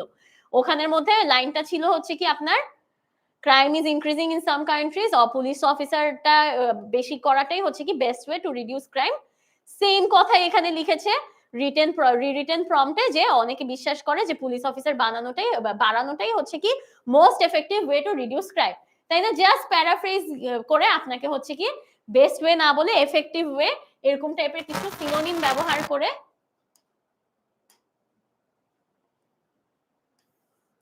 এভাবে সিনোনিম ব্যবহার করে আপনার হচ্ছে কি প্রম্পট স্টেটমেন্টটা রিরিটেন প্রম্পটটা লিখে ফেললো ফ্রম দ্য প্রম্পট স্টেটমেন্ট, তাই না?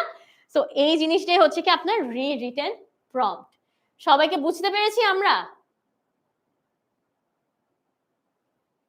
সবাই বুঝতে পারলে অবশ্যই আমাকে কমেন্ট সেকশনে জানিয়ে দিবেন যে হ্যাঁ আপু, থামস আপ দিয়ে আমাকে একটা জানিয়ে দিলে হবে যে আপনারা ফলো করতে পারছেন।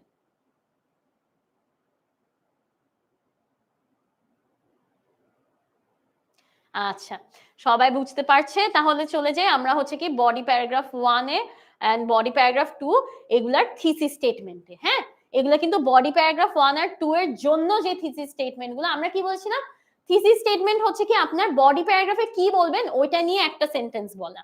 হ্যাঁ, সো এই জিনিসটাই হচ্ছে কি দেখেন আমি দুইটা বডি প্যারাগ্রাফ লিখবো, দুইটা বডি প্যারাগ্রাফ নিয়ে হচ্ছে কি আমি একটা থিসিস স্টেটমেন্ট প্রিপেয়ার করে ফেলেছি। চলুন দেখে আসি।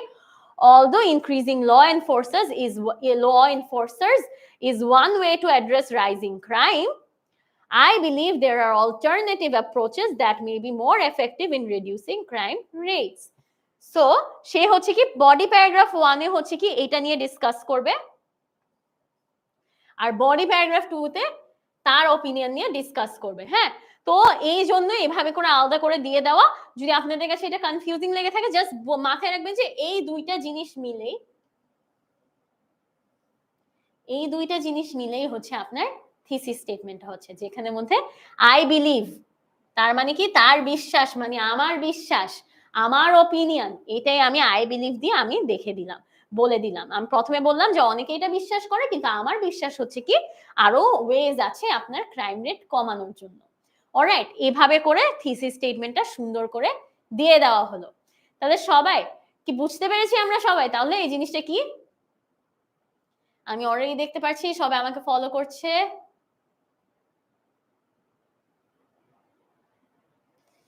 সবাই আমাকে লিখছে ওকে, অল ওকে, অলরাইট। তাহলে আমি নেক্সট পার্টে মুভ অন করতে পারি।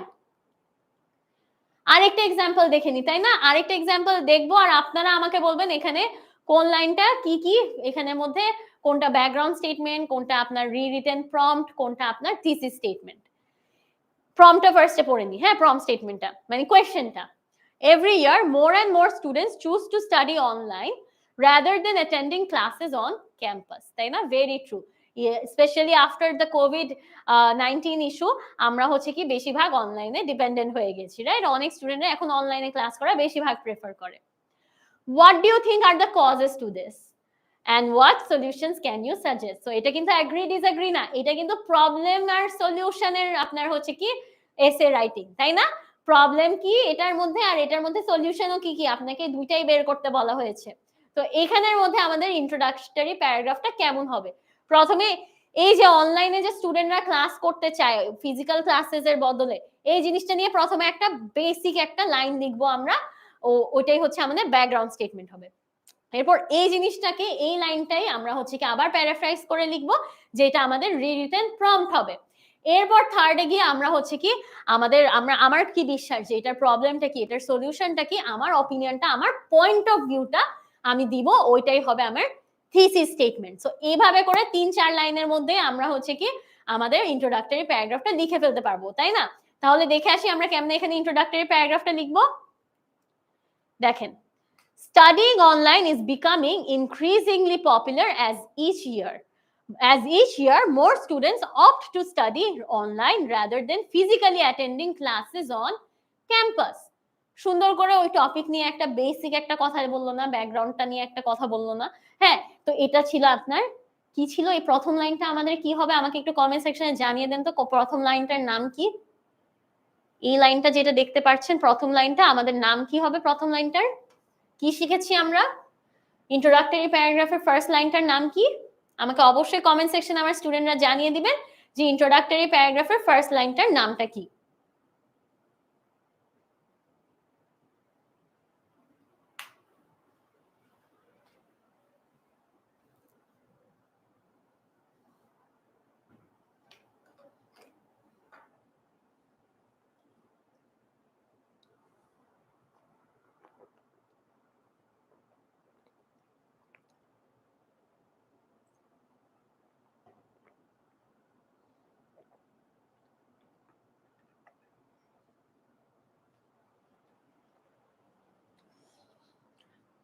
নামটা কি ধরতে পেরেছেন তাহলে সবাই? নামটা কি হবে? প্রথম লাইন যেটা আমরা লিখেছি এটাকে কি বলা হয়? আচ্ছা, একজন অনেক ভালো কমেন্ট করেছেন টপিক সেন্টেন্স। টপিক সেন্টেন্স হলো ভাইয়া আমাদের বডি প্যারাগ্রাফের একটা জিনিস, কিন্তু গুড টু নো যে আপনারা জানেন এইসব ব্যাপার নিয়ে। রুবিনা রহমান আপু আমাদেরকে আনসার করেছেন, সজীব ভাইয়া আনসার করেছেন, অনেকেই আমার আনসার করে দিচ্ছেন। আদনান আহমেদ ভাইয়া বলছেন জানেন না। আচ্ছা, কোনো সমস্যা নেই, আমি আবারও বলে দিচ্ছি, নো প্রবলেম এট অল। আচ্ছা, আমি দেখতে পাচ্ছি অনেকেই জানেন এটা কি আসলে, আর অনেকে জানেন না, which is absolutely fine. Alright, তো প্রথম সেন্টেন্সটাকে you guys are absolutely right যারা আনসার দিয়েছেন, যে প্রথম সেন্টেন্সটাকে ব্যাকগ্রাউন্ড স্টেটমেন্ট বলে, তাই না? তো ব্যাকগ্রাউন্ড স্টেটমেন্ট আমরা পেয়ে গেছি। নেক্সট লাইনটা দেখি, This essay will shed light on why students prefer studying online and provide options for universities to bring them back on campus.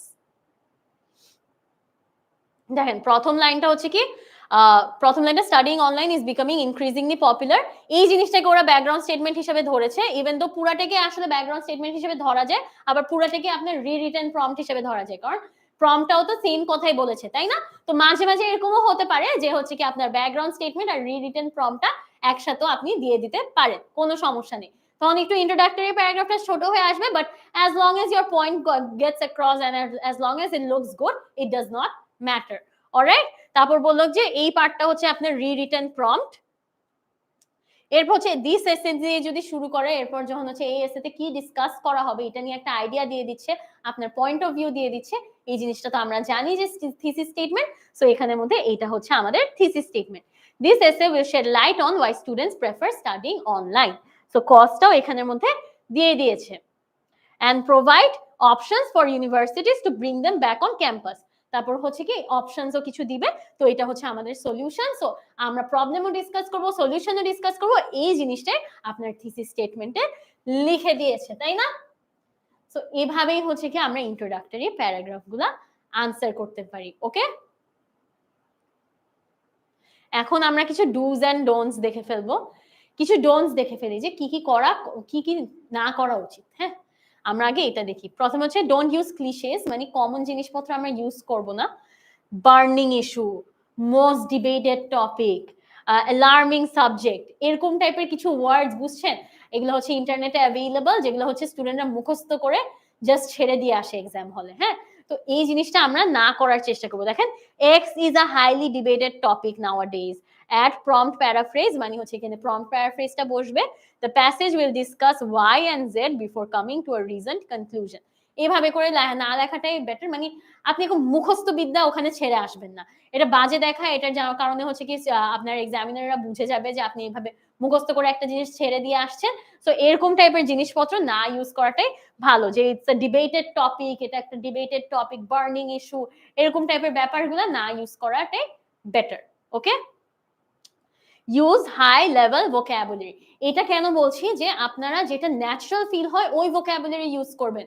আপনারা জাস্ট বিকজ ওখানে ভোকাবুলারির মার্কস বাড়াতে হবে বলে আপনি জোর করে ওখানের মধ্যে হচ্ছে কিছু কঠিন কঠিন ভোকাবুলারি ঢুকিয়ে দিবেন, যেটা চান্সেস আর যে এটা ভুল হতে পারে মোস্ট অফ দ্য কেসেসে। এই জিনিসটা না করাটাই আপনার জন্য কিন্তু বেটার। অলরাইট, সো এটা আমরা করব না যে আমরা হাই লেভেল ভোকাবুলারি জোর করে ব্যবহার করার চেষ্টা করব না। এটা যদি ন্যাচারালি আপনার কাছে চলে আসে তাহলে you are free to use, but most of the time স্টুডেন্টরা কি করে ভোকাবুলারি মুখস্থ করেছে বলে এখানে জোর করে ব্যবহার করার চেষ্টা করে, which we will not do। আরেকটা কি, ভূমিকায় অযথা জটিল কথা বা ধারণা এড়িয়ে চলুন। যেটা বললাম যে প্রথম পার্টটা ইন্ট্রোডাক্টরি প্যারাগ্রাফটা আমরা সিম্পল রাখবো, স্পেসিফিক রাখবো। সিম্পল এবং স্পেসিফিক উপস্থাপনা পাঠকের বোঝার সুবিধার জন্য জরুরি। মানে হলো কি আপনার এক্সামিনার যাতে সুন্দর করে বুঝতে পারে, সিম্পল ভাবে আমরা জিনিসটা প্রেজেন্ট করব। এখন আমাদের কি কি করা করণীয়? Answer straight to the point. আমি যেটা বললাম টু দ্য পয়েন্ট আনসার দিতে হবে ইন্ট্রোডাক্টরি প্যারাগ্রাফে। Answer straight to the point, এত হাবি জাবি বেশি কথা বলার কোনো দরকার নেই, টু দ্য পয়েন্ট আমরা কথা বলে ফেলবো। Simple paraphrasing of prompt statement. এখন আমি প্যারাফ্রেজ করতে গিয়ে যে কমপ্লেক্স ভাবে প্যারাফ্রেজ করব, কমপ্লেক্স সিনোনিম ইউজ করে, এরকম কিছু না। সিম্পল ভাবে প্যারাফ্রেজ করে আমরা প্রম্পট স্টেটমেন্টটা লিখে ফেলতে পারি। প্রম্পট স্টেটমেন্টটা আমরা রিরিটেন প্রম্পটটা লিখে ফেলতে পারি, তাই না? নেক্সট হলো মেইন আইডিয়া এবং সেকেন্ড আইডিয়া যদি থাকে স্পষ্টভাবে থিসিস স্টেটমেন্টে উল্লেখ করা। যেটা বললাম থিসিস স্টেটমেন্টে আপনি হচ্ছে বডি প্যারাগ্রাফ বা মেইন আইডিয়া নিয়ে কথা বলছেন, সো এটা ক্লিয়ারলি আপনার থিসিস স্টেটমেন্টে ইনক্লুড করতে হবে। এখন দেখি আরো কিছু জিনিস। আপনার এসের বডি লেখার পর ইন্ট্রোডাকশনটি আবার অ্যাসেস করুন এবং নিশ্চিত করুন যে এটি এসের বিষয়বস্তুকে সঠিকভাবে প্রতিফলিত করে এবং পাঠককে পড়ার জন্য উৎসাহিত করে। এটা মানে হলো কি, মাঝে মাঝে এমন হয় যে আপনি ফার্স্ট ইন্ট্রোডাকশন প্যারাগ্রাফটা লিখে ফেললেন, পরে ইন্ট্রোডাকশন প্যারাগ্রাফের সাথে আপনার মেইন বডি প্যারাগ্রাফের না কোনো মানে মিল নেই। আপনি লিখতে লিখতে আপনি আসলে আর্গুমেন্ট যেটা করছেন ভুল জিনিসে আর্গিউ করে ফেলছেন। হ্যাঁ, সো এটা যদি হয় তখন হচ্ছে পুরাটা রিভিশন দেওয়ার টাইমে আপনি ইন্ট্রোডাক্টরি প্যারাগ্রাফটা একটু চেঞ্জ করে নিতে হতে পারে। সো পুরাটা দেখার পর আপনার আবার মাথায় রাখতে হবে যে ইন্ট্রোডাক্টরি প্যারাগ্রাফে আপনার মেইন আইডিয়া, মূল বিষয়বস্তুটা মেইন প্যারাগ্রাফের সাথে মিলেছে নাকি না, এই জিনিসটা আপনাকে অ্যাসেস করে নিতে হবে আবার রিভিশন দিয়ে। So keep that in mind, this is extremely important. Alright, তারপর বললো স্টার্ট উইথ আ ড্রাফট, মানে প্রথমে একটি ড্রাফট দিয়ে শুরু করুন। এরপর হচ্ছে কি আপনার ইন্ট্রোডাকশন প্রথম চেষ্টায় সম্পূর্ণ হতে পারে না, তাই এটি লিখে ফেলুন এবং আপনার এসের বাকি অংশ লেখার পর ফিরে এসে মডিফাই করুন। মানে হচ্ছে কি অনেক সময় এরকম হয় যে আপনি প্রথমে হচ্ছে কি ইন্ট্রোডাক্টরি প্যারাগ্রাফ না লিখে একটা ড্রাফট জাস্ট রেডি করে আপনি হচ্ছে কি মেইন আইডিয়াতে চলে গেলেন। মেইন আইডিয়াটা পুরোটা লিখে ফেলার পর হচ্ছে কি আপনি আবার যে ইন্ট্রোডাক্টরি প্যারাগ্রাফটা মেইন আইডিয়া থেকে জিনিসপত্র বিষয়বস্তুটা বুঝে হচ্ছে কি আপনি সুন্দর করে ড্রাফটটা আবারও কমপ্লিট করলেন। এটাকেই বলা হচ্ছে কি basically start with a draft. এটা আপনি চাইলে করতে পারেন, না চাইলেও করতে পারেন, মানে কোনো সমস্যা নেই। It is just a tips and tricks for you যে এটা আপনি ফলো করতে পারেন। অনেকে করে যে ইন্ট্রোডাক্টরি প্যারাগ্রাফটা পরে এসে লিখে, কারণ ওদের জন্য সুবিধা হয়। আমি ফার্স্টে আর্গুমেন্ট গুলো লিখে ফেলি, দেন আমি ইন্ট্রোডাকশনে সুন্দর করে লিখবো যে হ্যাঁ আমি এখানে এটা নিয়ে বলেছি, আমি এখানে ওইটা নিয়ে বলেছি। এভাবে করে লেখাটা অনেকের জন্য সুবিধাজনক হয়ে থাকে। অলরাইট, আচ্ছা, that will be all from my side today. Thank you so much সবাই জয়েন করে ফেলার জন্য। আজকে আমাদের ছিল হচ্ছে কি বেসিক্যালি আইএলটিএস এর রাইটিং অংশ নিয়ে আমরা কেমনি ইন্ট্রোডাক্টরি প্যারাগ্রাফটা লিখবো, ওখানে ভিতরে থিসিস স্টেটমেন্ট কেমনে লিখবো, এই সব জিনিস নিয়ে আমরা সব আজকে ডিসকাস করে ফেলেছি। থ্যাংক ইউ সো মাচ সবাইকে জয়েন করে ফেলার জন্য। আমাদের নেক্সট লাইভ সেশন কিন্তু হলো কি 2nd March 2024 which is on next Saturday। Next Saturday আমি আবারও চলে আসবো আরেকটি লাইভ ক্লাস নিয়ে, আর আমার টপিকটা হবে আগামী ক্লাসে handling complex IELTS speaking topics part 2 and part 3 strategies. Speaking নিয়ে আমাকে আমার স্টুডেন্টরা অনেক প্রশ্ন করে যে আপু স্পিকিং পার্ট 2 পার্ট 3 কেমনে আনসার করবো, কারণ পার্ট 1 অনেকের কাছে ইজি লাগে। সো আমি ওখানে আমি নেক্সট ক্লাসে চলে আসবো আপনাদের জন্য কিছু স্ট্র্যাটেজিস নিয়ে। সো আমার সঙ্গেই থাকবেন ইনশাআল্লাহ। তাহলে ইনশাআল্লাহ আবারও নেক্সট ক্লাসে দেখা হয়ে যাবে। আশা করছি সবাই আমাকে জয়েন করে ফেলবেন। আসসালামু আলাইকুম সবাইকে, আল্লাহ হাফেজ, দেখা হবে ইনশাআল্লাহ।